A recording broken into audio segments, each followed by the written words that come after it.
It's Friday, Feedback Friday, the feedbackiest day of the week. Ha! You may notice looks different post move. You see there's still some stuff in the background and a lot of empty wall. So this space will be changing, but got a little bit set up back at least. There's a little bit interesting to look at. You see some of the lady bits set there with mini glowy box in the trophy case, but it is Feedback Friday.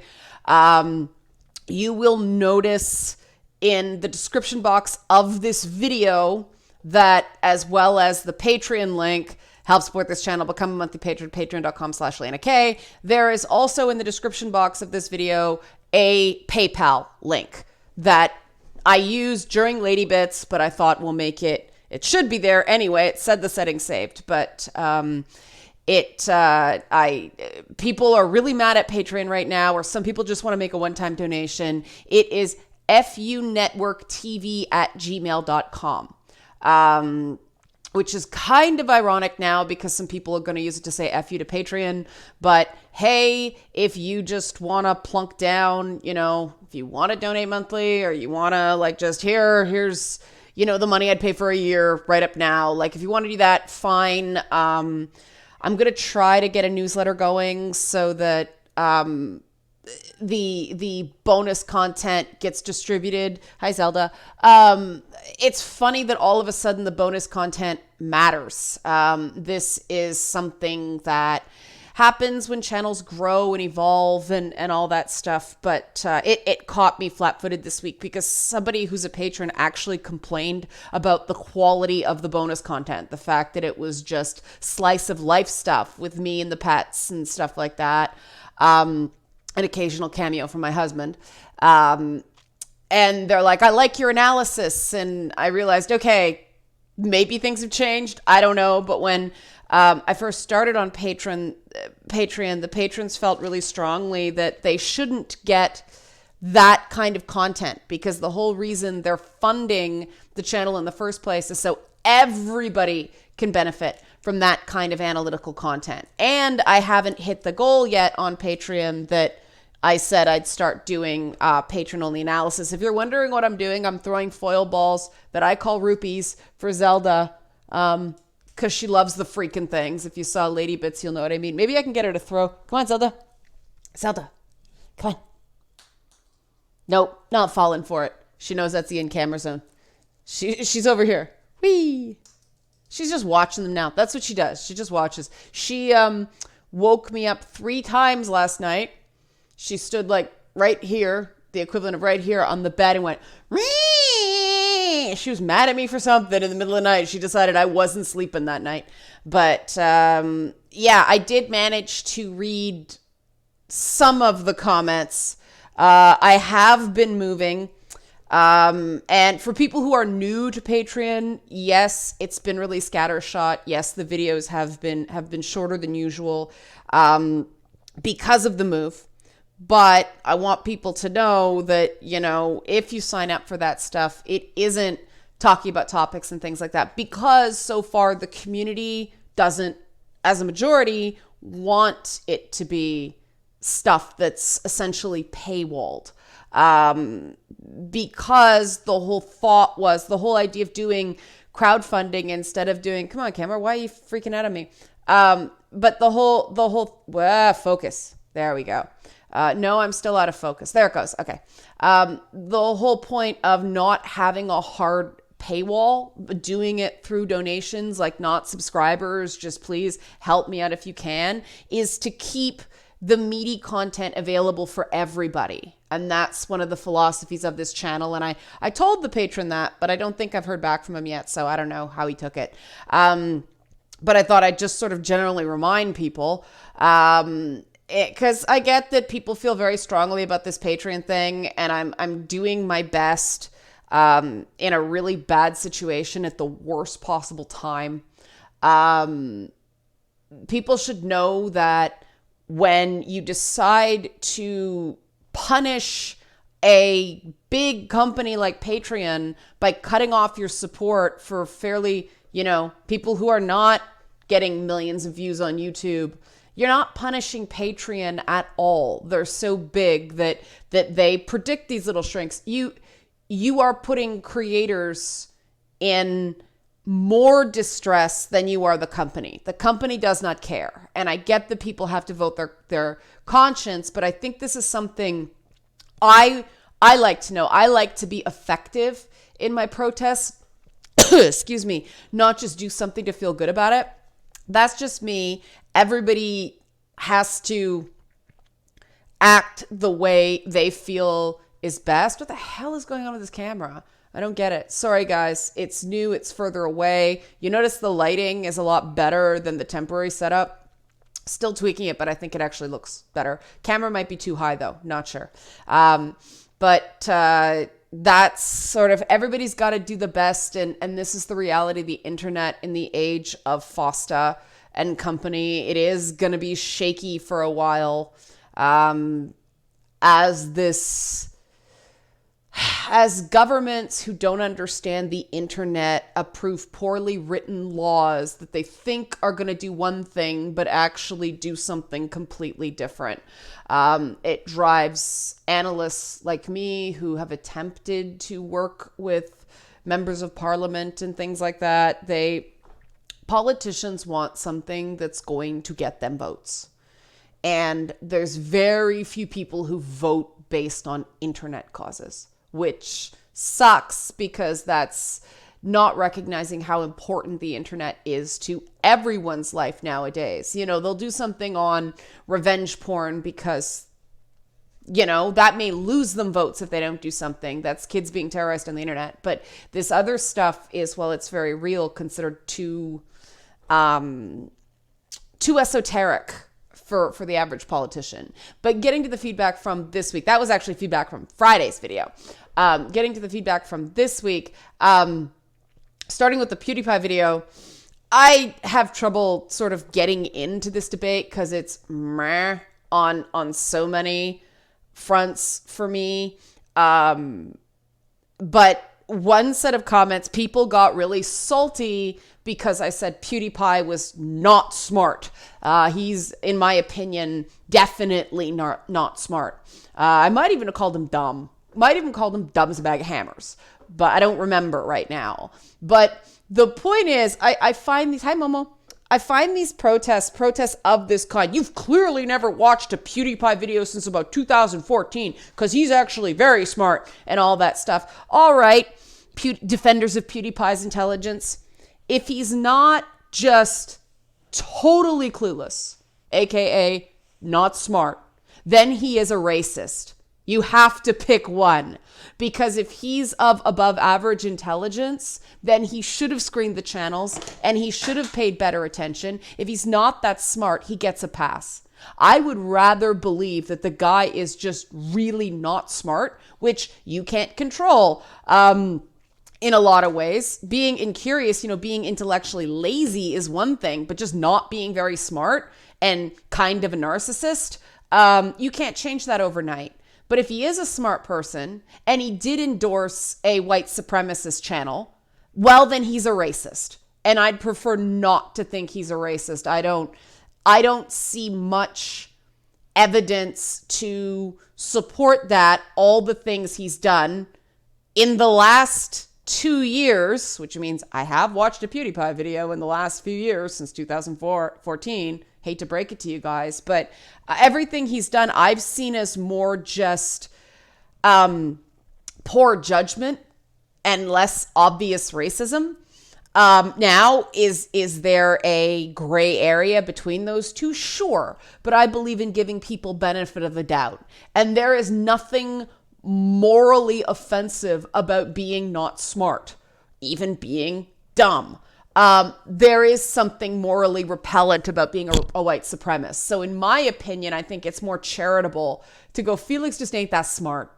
And I'll leave it there. You can be all angry at me all you want, but the truth is I'd rather be dumb than a racist on a t-shirt. But that wasn't as disturbing as some of the stuff with oh God, what the heck's his name? Something DethMoth, Silence of the Lambs. Mr. DethMoth, right? A lot of people got it. A lot of people got what I was trying to say, the nuance of what I was trying to say. The comments ranked quite highly, so there was the most agreement of these comments of people who bothered to hit a button, thumbs up, thumbs down. But it was kind of chilling. And this is why I liked, some of the comments were kind of chilling. And this is why I like to do goofy, fluffy pet videos for the patrons once a week, because this stuff is rough on me. Watching that video was rough. Talking about it was rough for me. There was just something about that whole piece of video that was chilling. And the more I think about it, the more it was the look on his face before he walked off camera. And some people in the comments are still arguing it was self-defense, or that he was protecting himself or standing up for himself. And I thought I addressed this pretty well in the video that I made initially. But, where I grew up, people spent a lot of time teaching us how to stand up for ourselves in ways that don't involve violence, even in the face of violence. Any martial arts training actually trains you patience more than anything. Before you start learning moves that can really hurt somebody, you have to do the exercises over and over and over again, because it's boring and it teaches you patience. And they don't want to teach you how to hurt somebody until they're sure you have the patience to wield that power responsibly. And that's the thing. No matter what somebody does to you, no matter how much they provoke you, lashing out with violence is wrong. Period. End of story. There is no defending that. And people arguing self-defense. No, self-defense is the minimum. It depends on the philosophical system you're arguing, but none of them say you can commit more violence against a person who's committing violence against you in self-defense, except for U.S. stand your ground laws, which, as a Canadian, guys, the rest of the world thinks those laws are insane and wrong. Somebody comes on your property, you don't shoot them. You can't do that to animals. You can't do that to a bear that comes onto your property in a lot of U.S. states. You have to just take your shotgun and fire it into the air to scare the bear. You can't shoot the bear, but you can shoot a human being in some states. It makes no sense. But, any philosophical underpinning I know, and the one I know best, which is, the Torah, the reason it's an eye for an eye is because, before that, it was, okay, somebody lost an eye, so we killed them. Now it's, no, if somebody loses an eye, you can only take an eye. Somebody steals from you, you can only take property back. There can only be a financial penalty, for lack of a better term. And that's the fundamental of a modern idea of proportional response. And any clear-headed viewing of that video cannot claim that what he did was proportional response. She throws a box and a pop can at him, and he whacks her. That's not proportional response. Proportional response would be throwing something back. Which, you know what, if that's all he did, if he picked the box up and threw it back at her, I don't think there'd be a scandal, and I don't think the cops would have been called. So I noticed in the comments, the sense I got is a lot of people got triggered by that whole thing. A lot of people took it very personally and took some general statements I made about society and were like, well, that doesn't apply to me, so you're wrong. And this is the problem with talking about averages or talking about general concepts. Like, of course, every individual situation is unique. And of course, not all men, cliche, are socialized to be actively violent. But the reality is that men are much more likely to be socialized to be violent than women. We've seen this. We know this. There have been studies where they take babies and dress them up in opposite gender performing clothes. So they dress boys up like girls and girls like boys. And even the child's own parents treated them differently when their little girl had male signifiers or their little boy had girl signifiers. Their own parents treated them differently. They discouraged girls from taking risks more. They coddled girls more. It was be careful, don't fall for girls more, whereas they let boys take more risks.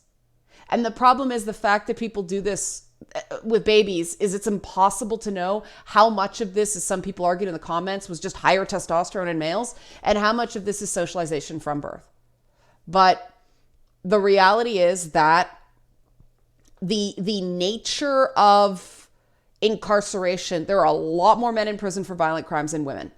And some people will argue, well, that's because there's a bias against men in the justice system. No, men solve problems with violence more often on average. Women tend to solve problems by manipulation or what some sociologists or analysts call social violence. People get angry at that. I prefer the term alternative aggression or alternate aggression, relational aggression, things like that. It's still aggressive. The commenters who said women just let it out differently, they're right. It's still aggressive.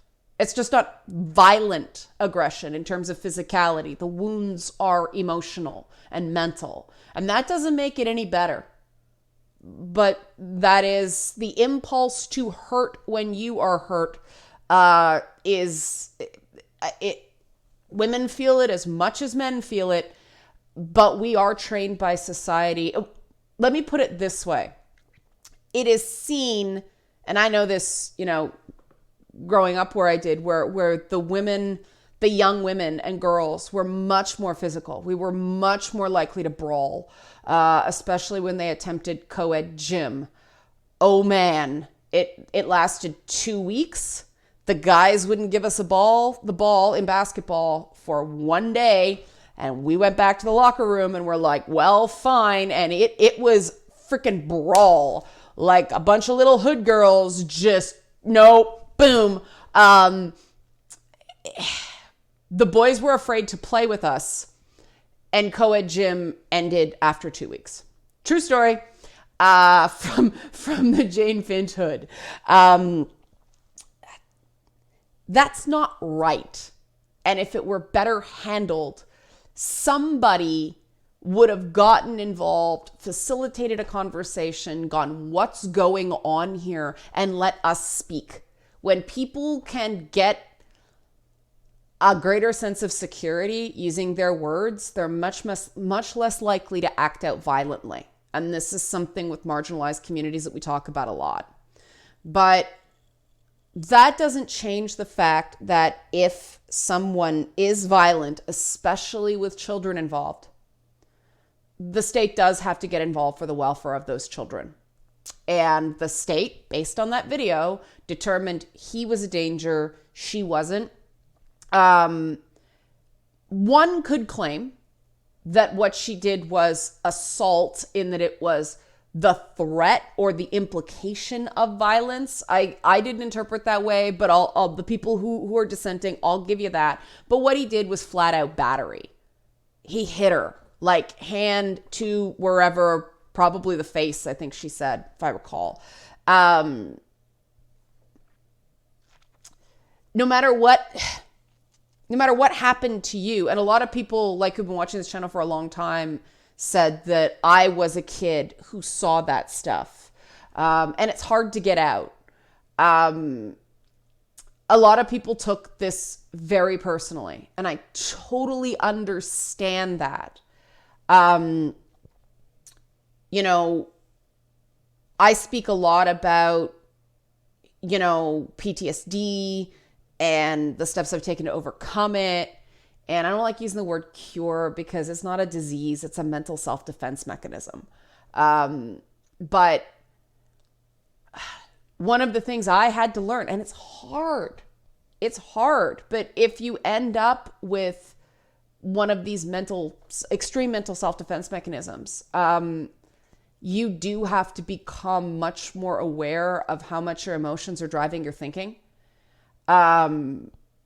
and become much more responsible for how you react based on those emotions. And quite frankly, I think that that's beneficial for everyone, to become more aware of, I am having a strong reaction to something. Before I speak, before I start typing, let's process this internally first. Now, I'm an introvert by nature, so that's a little easier for me, a lot easier for me. But still, I really sympathize. I completely validate the emotions people had. It's disturbing. This whole Mr. DethMoth thing is disturbing. I was affected by it, so I'd be a complete hypocrite if I chastise anybody else for being affected by it. But in some cases, I think people's emotions overruled, first of all, their ability to truly effectively hear what I was saying.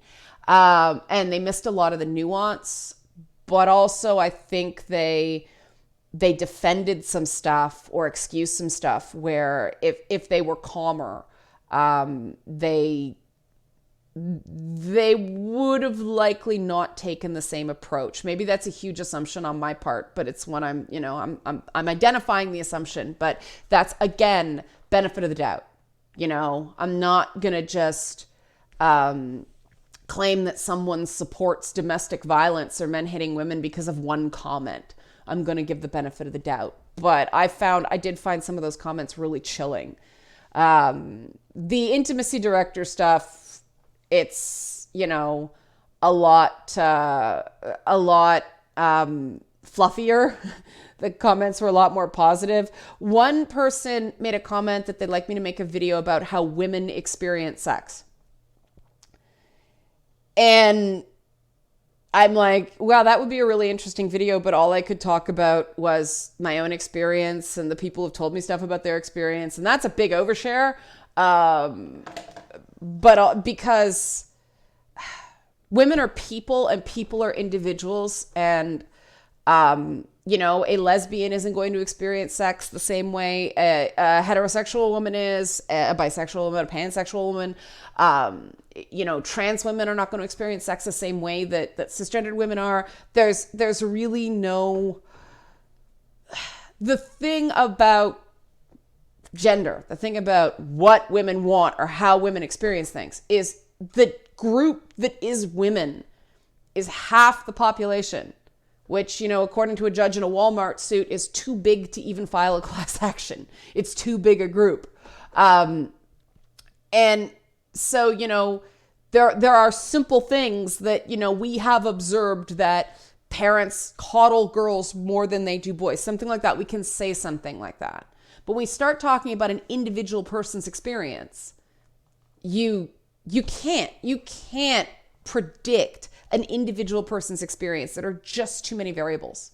And sex is one of those things that you can have two people who on paper are exactly the same. They're all Black, Hispanic, pansexual, trans women, but they'll have completely different preferences regarding sex. So there's really no way. I can talk about how the female sexual experience is depicted in media, but the male sexual experience, I think, is similarly reduced to the derivative. But you really can't. It would just be a massive overshare video. And if you want that, there are some other YouTube channels that I'm sure you can think top of mind, who will give you a completely individualized, totally biased opinion on subjects related to women and women in video games. I'm tired. I'm getting snarky. Another person, and I loved this observation because it's spot on as far as I'm concerned. Another person said that, intimacy directors in media are basically turning shooting sexualized scenes into BDSM contracts with consent and discussing in advance and making it really clear. And like I said, they're absolutely right. Brilliant observation. That's so great. I really think the BDSM community and BDSM practice has a lot to teach the rest of us about sex, because these people who are freaking out about consent and advanced consent and enthusiastic and ongoing consent, BDSM practitioners have had that down for decades, possibly centuries. So all this, oh, we're going to have to sign sex contracts and all that stuff. No. Well, some people do actually sign contracts in BDSM, but a lot don't. It's just a discussion beforehand and everybody's on the same page and it works out really well. Everybody is fun. Everybody's happy. Everybody gets a big endorphin rush done. I really think we'd be a lot less messed up as a culture about sex. If we understood, if we didn't just shy away from what has been labeled, deviant sexual practices. Don't take offense. I don't believe that. But people tend to just label deviant stuff they don't understand, like, BDSM, like furries, like not that all, I know that all furries are not sexual. Some are sexuals, with anthros. But there are all these sort of subcategories. And what I enjoy talking to people who identify in one of these sort of fetish communities is they're willing to be open about the fact that they like something that is not considered normal. And I think that's a real act of self-determination. It takes a lot of guts. And I respect people who know themselves well enough to be able to identify the things they like and don't like and so on. And I'll leave it there. I'm sure some people will still be yelling at me. Fortunately, I probably won't have any time to read the comments for this one because I am unpacking. So I won't ask a question this week because that's just not fair. I don't want to waste your guys' time. Maybe I'll think up one for Monday and do it then. Maybe, because you'll see there's a lot of boxes and we still have to clear out our storage lockers. They didn't have one big one, so we had to take two small ones, but that's tomorrow. Have a good weekend, guys. We'll see you Monday. Thanks for watching, and hopefully everything works out okay on this because I don't have time to do it again. Okay, it's very late. Good night. Goodbye. Wait, I'm recording this Thursday for Friday. I'm tired. I'm going to go.